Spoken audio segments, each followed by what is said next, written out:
Perusahaan Daerah Air Minum PDAM Tirta Musi Kota Palembang menyatakan akibat banjir bandang di Kabupaten Lahat beberapa hari yang lalu membuat air di Sungai Musi keruh.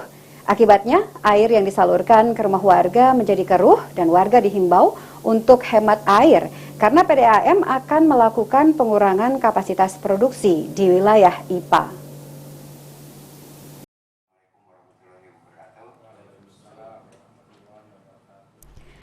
Perusahaan Daerah Air Minum PDAM Tirta Musi Kota Palembang menyatakan akibat banjir bandang di Kabupaten Lahat beberapa hari yang lalu membuat air Sungai Musi menjadi keruh.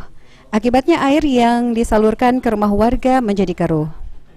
Adapun wilayah yang terdampak pengurangan debit distribusi air yakni di wilayah pengaliran unit pelayanan rambutan, unit pelayanan kilometer 4, pelayanan 3 Ilir, Karanganyar, Kalidoni, Alang-alang lebar, serta unit pelayanan Sako. Direktur Operasional Perusahaan Umum Daerah Tirta Musi Palembang Cikmit mengucapkan permohonan maaf kepada pelanggan PDAM Tirta Musi karena ada gangguan distribusi air di wilayah serta kualitas air berkurang.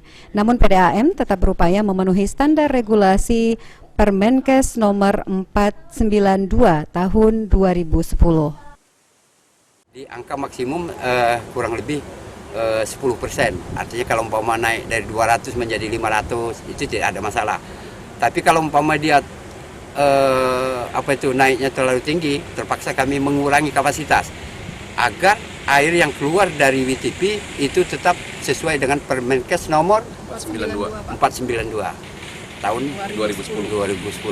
Artinya masih memenuhi syarat sesuai dengan Permenkes.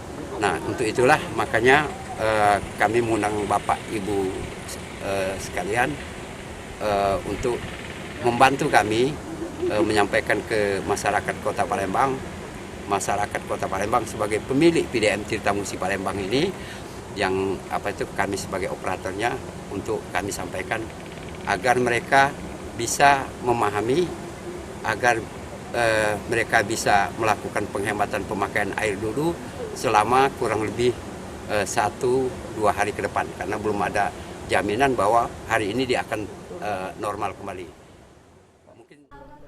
Selain itu, Perusahaan Daerah Air Minum PDAM Tirta Musi Kota Palembang meminta masyarakat untuk menghemat air dan menyediakan penampungan air. Abidin Riwanto, PAL TV.